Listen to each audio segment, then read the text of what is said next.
Hi, welcome to this video. In this session, we will learn about VLOOKUP function in Excel.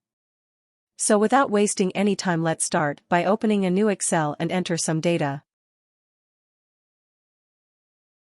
In column A we have texts and corresponding values in column B.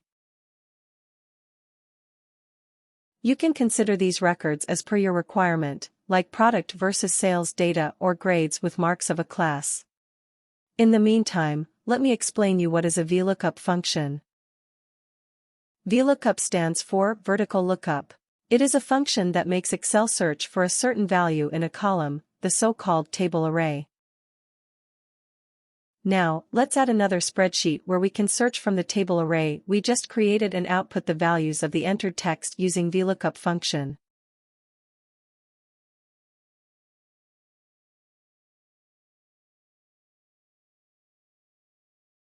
Our requirement is to search for the text entered in cell A2 and output the result in cell B2.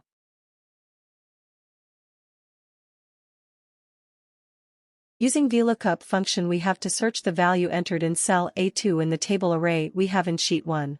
Now that we have our requirements and inputs ready, we can now apply the VLOOKUP function in cell B2.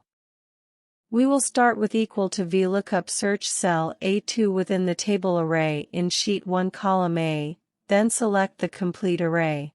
Then type 2 as we need to return the value from the second index from the table array. Then comma and 0 to search for exact match of the texts. Then hit enter and voila, it's done. Thanks for watching Analytics Made Easy with Sudhanshu. Happy learning!